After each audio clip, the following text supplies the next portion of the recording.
اب یہ دیکھنا ہے کہ وہ آئین کے ساتھ کھڑے ہوتے ہیں یا مافیا کے ساتھ کھڑے ہوتے ہیں۔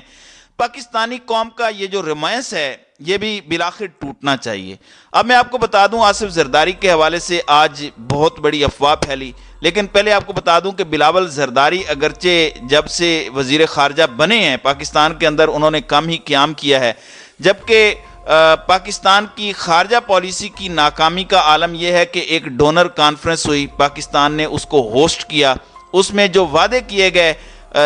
کہ سیلاب زدہ علاقے ہیں، پاکستان نے وہاں پر کام کرنا ہے، چونکہ حکومت کی کوئی کارکردگی نہیں ہے اور پوری دنیا کے سفارت خانے یہاں پر ہیں اور حقیقی جمہوریت بھی نہیں ہے، آئین اور قانون کو وائلیٹ کیا جاتا ہے، انسانی حقوق کی پامالیاں ہو رہی ہیں۔ تو وہ جو توقع تھی کہ اس ڈونر کانفرنس کے اندر مختلف ممالک جن کا بڑا ڈھول پیٹا گیا، اشتہارات لگائے گئے، اشتہارات اپنے من پسند میڈیا کو دے کر باقاعدہ ڈھول پیٹے گئے، گھنگرو توڑ کے یہ عوام کو بتایا گیا کہ دیکھو عمران خان نے تو ٹیلی تھون کی اور اس کے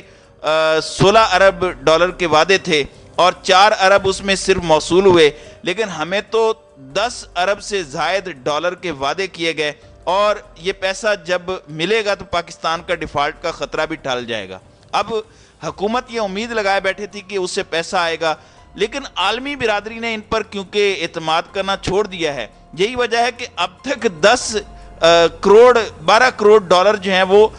اس 10 ارب میں سے حاصل ہوئے ہیں، یعنی 1 ارب کے 1 کروڑ حاصل ہوئے ہیں۔ دوسری جانب جہاں تک آصف علی زرداری کا تعلق ہے،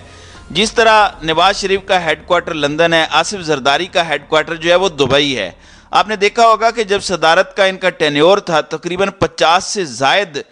اس دوران انہوں نے دبئی کے وزٹ کیے تھے، سب ان آفیشل اور نجی دورے تھے، تو وہاں پر اقامے، بزنس کاروبار، پھر دنیا کے اندر جو پیسے کی ٹرانسفر ہے اور جعلی بینک اکاؤنٹس کا پورا جو نیٹ ورک ہے ان کا، وہ سارا اس حوالے سے بتایا جاتا ہے۔ تو آصف زرداری پچھلے کچھ دنوں سے آپ نے دیکھا ہوگا سیاست کے اندر ویسے ایکٹیو نہیں ہیں، اپنے بیٹے کو انہوں نے وزیر خارجہ بنایا ہوا ہے، لڑائی جو بھی ہو ملبہ نون لیگ پر پڑنا ہے، اور ان کا بیٹا دنیا میں ایک کمپین کر رہا ہے، ایک انٹریکشن بنا رہا ہے تاکہ مستقبل میں جب اس کی باضابطہ لانچنگ ہو تو پھر وہ وزیر اعظم کے لیے کوالیفائی کر سکے۔ اب یہاں پر بڑی دلچسپ صورتحال بنی ہے، ایک افواہ بہت زیادہ پھیلی کہ آصف زرداری دبئی کے ہسپتال کے اندر ایڈمٹ ہیں اور وہاں پر ان کی حالت تشویشناک ہے، وہ اس سے پہلے بھی کئی مرتبہ ایڈمٹ ہوئے ہیں، تو یہ افسوسناک صورتحال بنی، افواہ پھیلی کہ شاید وہ دنیا میں نہیں رہے، ان کی وفات ہو گئی ہے، اور اب یہ سوشل میڈیا پر بہت زیادہ خبر پھیلنا شروع ہو گئی۔ تو میں نے چیک کیا کہ یہ تو بہت بڑی خبر ہے، لیکن اس کو تقویت تب ملی جب بلاول بھٹو زرداری اچانک دبئی روانہ ہوئے، اور وہ عام طیارے پر نہیں گئے، اسپیشل طیارے پر گئے۔ اس کا مطلب ہے کہ بلاول اگر اسپیشل طیارے پر دبئی جا رہا ہے تو معاملات نازک ہیں، کوئی روٹین کے معاملات نہیں ہیں، لیکن یہ خبر آئی کہ اسپیشل جہاز ان کے لیے بک کروایا گیا۔ اب ایک صحافی ہیں عظمت اللہ خان، وہ کہتے ہیں کہ کیا آصف زرداری کی موت واقع ہو گئی ہے؟ آگے کویسچن مارک ہے۔ پھر لکھتے ہیں کہ زرداری شدید بیماری کی حالت میں دبئی میں کافی دنوں سے زیر علاج تھے اور سرجری ہونی تھی۔ فریال تالپور، شرجیل میمن اور دیگر رہنما دبئی پہنچ گئے، بلاول کے پہنچنے کی بھی اطلاعات ہیں۔ کیا موت کی خبر سچ ہے؟ موت کی خبریں کافی گردش کر رہی ہیں۔ جب یہ تصویر زرداری کی نہیں ہے تو پھر کس کی ہے؟ ایک تصویر ہے جو بتایا گیا کہ وہ زرداری کی ہے، لیکن میں نے چیک کیا تو بتایا گیا کہ یہ زرداری کی نہیں ہے۔ اسی طرح عدنان عادل جو ایک سینئر صحافی ہیں، وہ بھی کہہ رہے ہیں کہ فریال تالپور اور ان کے ساتھ تقریباً 1 درجن سینئر لیڈرشپ اچانک دبئی پہنچی ہے۔ اب یہ کنفرم نہیں ہو سکا کہ ان کی حالت کیسی ہے، لیکن ایک خبر اخبارات نے دیا کہ سابق صدر آصف علی زرداری کی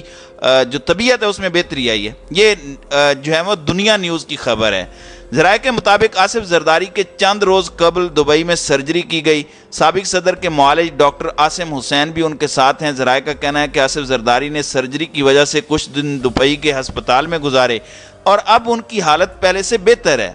دوسری جانب پیپلز پارٹی کے چیئرمین بلاول بھٹو دبئی چلے گئے، دبئی میں اپنے والد سے ملیں گے اور ان کی طبی دیکھ بھال کے امور کی نگرانی کریں گے۔ اب جس طرح سے یہ ان کا پورا خاندان روانہ ہوا ہے تو لگتا ہے کہ معاملات روٹین کے نہیں ہیں۔ آصف زرداری یا تو ابھی ہاسپٹل سے ڈسچارج نہیں ہوئے، اگر ہوئے بھی ہیں تو پھر لمبا قیام ان کا وہاں پر ہوگا۔ اور پھر یہ بھی ایک اور بات ہے، اس کے اندر مزید تحقیقات کر رہے ہیں کہ آصف زرداری نے جو اعلیٰ لیڈرشپ بلائی ہے، اس کے اندر ایک تو حکومت سے علیحدگی کا فیصلہ بھی کیا جا سکتا ہے، یعنی وہ سمجھ رہے ہیں کہ ہمیں بہت نقصان ہو رہا ہے، اور ویسے بھی اگر اکتوبر میں بھی الیکشن ہوں تو الیکشن میں تو ہمیں جانا پڑے گا، تو نون لیگ اور پیپلز پارٹی کی جو ہم مصنوعی جنگ چھیڑتے ہیں وہ جنگ اب ہمیں چھیڑ لینی چاہیے تاکہ عوام کو بے وقوف بنا کر ووٹ لیے جا سکیں۔ اور تیسری اس کے ساتھ خبر یہ بھی ہے کہ مقتدر حلقے آصف زرداری اور نواز شریف وغیرہ سے براہ راست رابطے میں ہوتے ہیں، اور کچھ ایسی آفرز کی گئی ہیں جن کا یہاں پر گفتگو کرنا سیف نہیں ہے، اس لیے وہ وہاں پر گفتگو کے لیے گئے ہیں۔ تو یہ اس وقت کی سچویشن ہے۔ تو ناظرین کرام، آپ کی اس ویڈیو کے حوالے سے کیا رائے ہے؟ اب اپنی رائے کا اظہار کامنٹ سیکشن میں ضرور کیجیے گا۔